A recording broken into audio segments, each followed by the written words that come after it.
Hello and welcome back to another video. This is an update on the camera setup.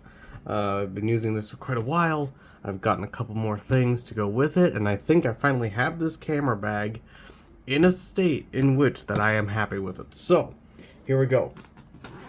In the front pouch is just... The front pouch is literally just a bunch of cables that goes with everything here. As for the reveal, if I try and be careful about this, here is the main camera bag itself. Now, jumping right into it, I guess we will go ahead and show the video camera first. And the video camera, if we remember from the last video, is underneath this lens here. It's a microfiber cloth.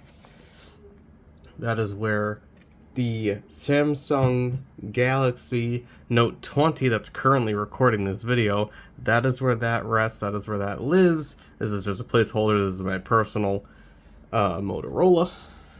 And this is shooting in 4K 60 FPS. So that's why that lives in the camera bag.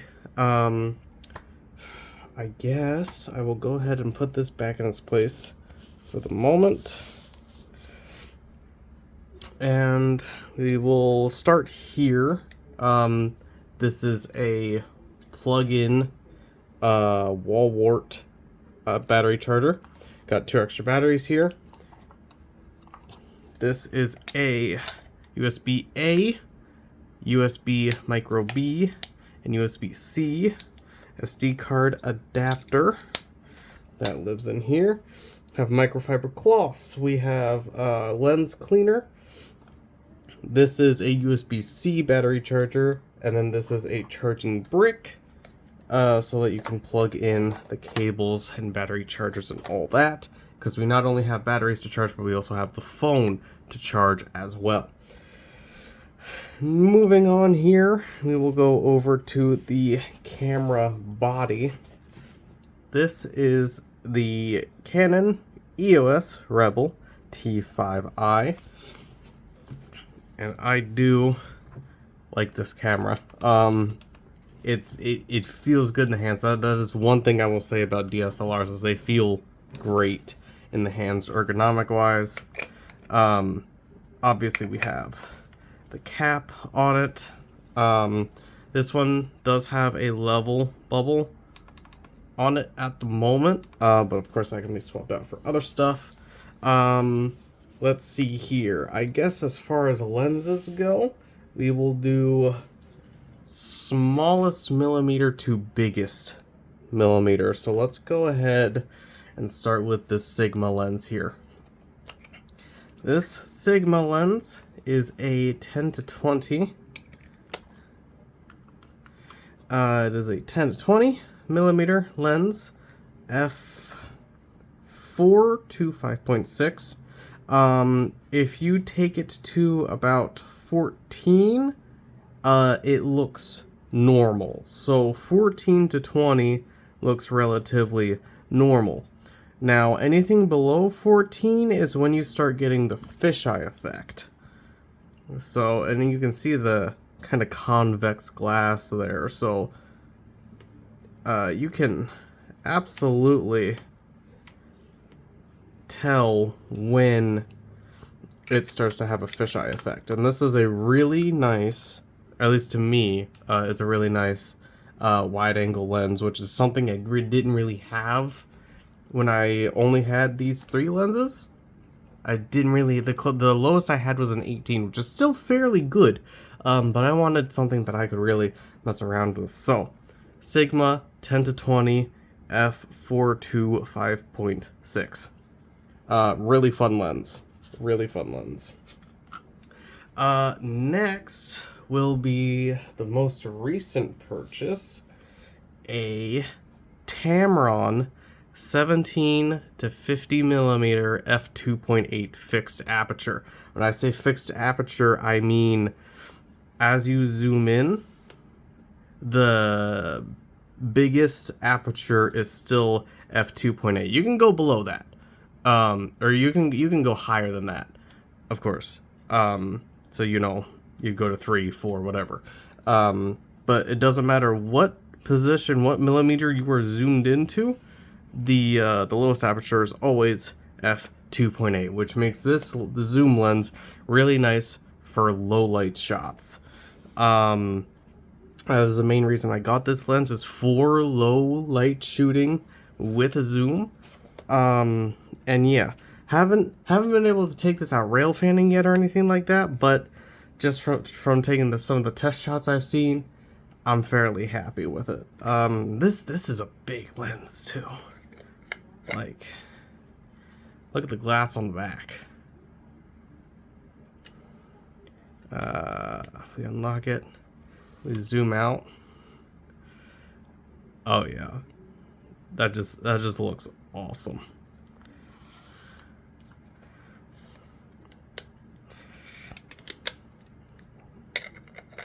All right, moving on here. Tamron, all right, okay.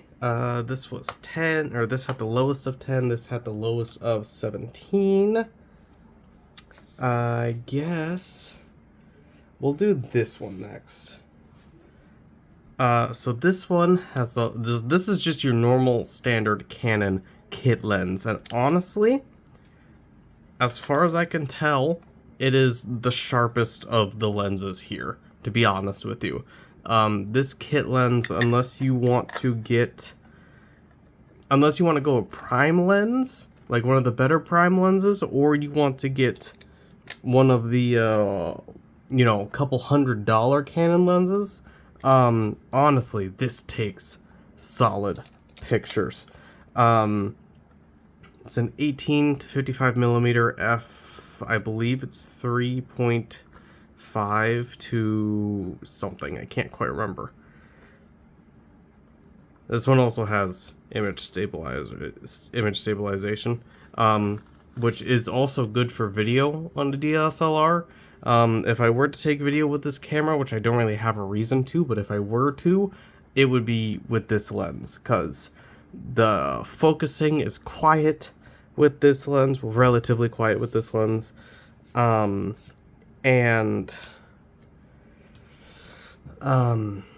yeah, the stabilization helps a lot.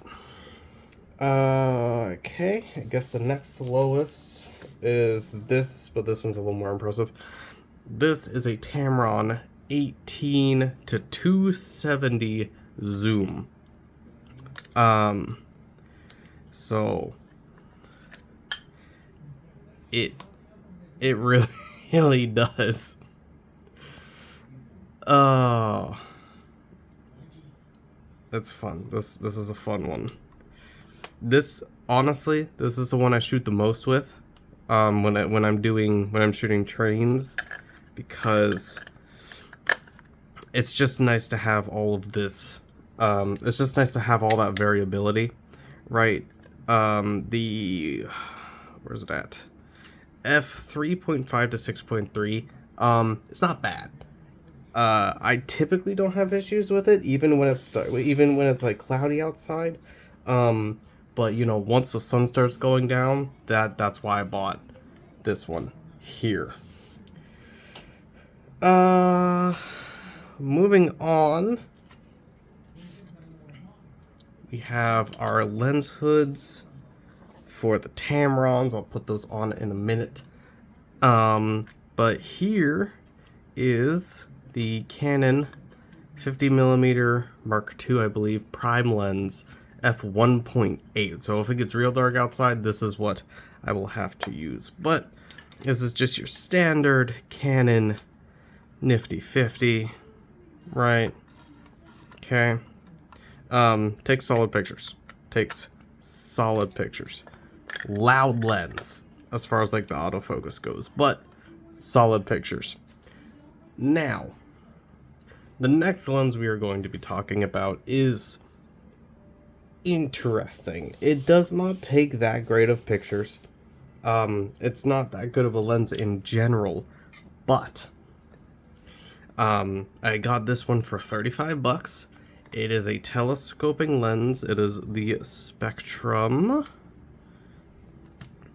It is a Pro Master Spectrum 7, 100 to 400 millimeter, f 4.5 to 6.7.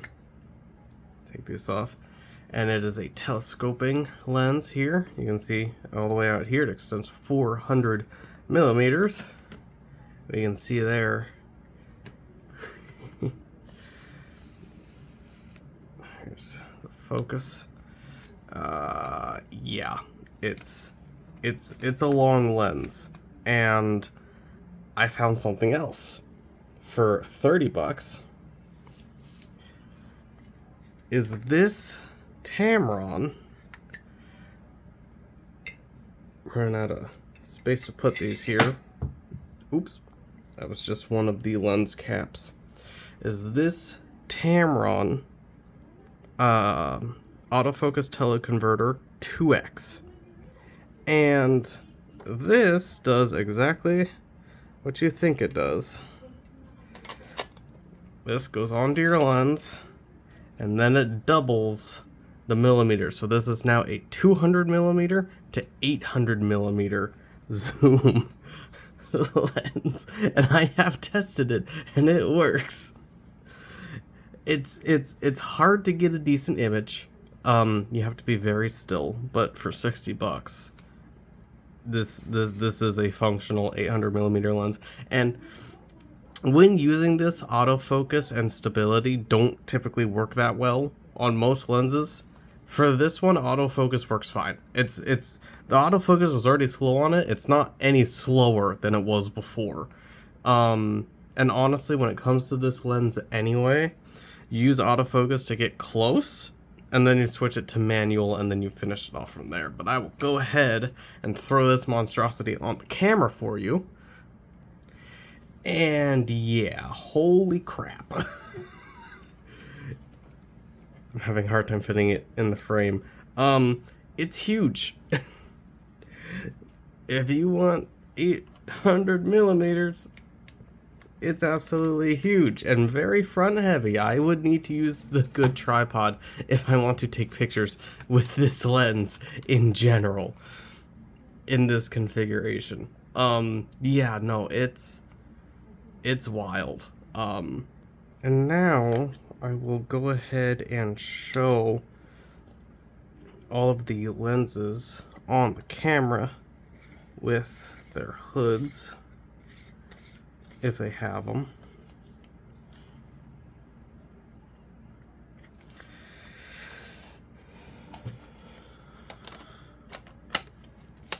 So here is that Tamron,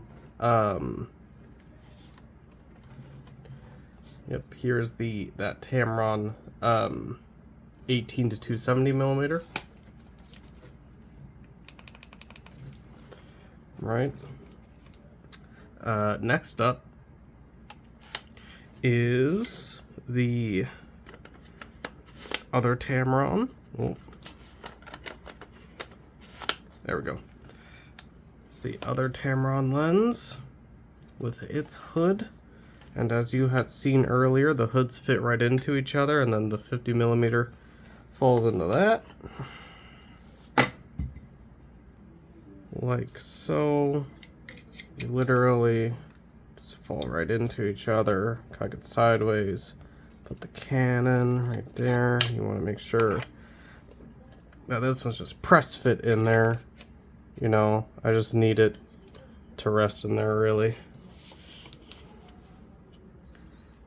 And then that just sits in there like so on top of the teleconverter. Everyone has seen this kit lens on a Canon camera.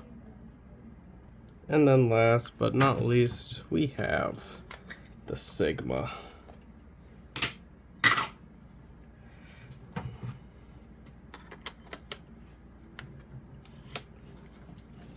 And yeah, and I don't know why, I just love the way that this lens looks on this camera. I just love it. It's great. Love it. Alright, that is it for this video. Hope you guys enjoyed. in the next video, we will be going over all of the vintage lenses. Been having a real fun time with those. So yeah, that is about it. And I will see all of you guys in the next video. Have a good one, y'all.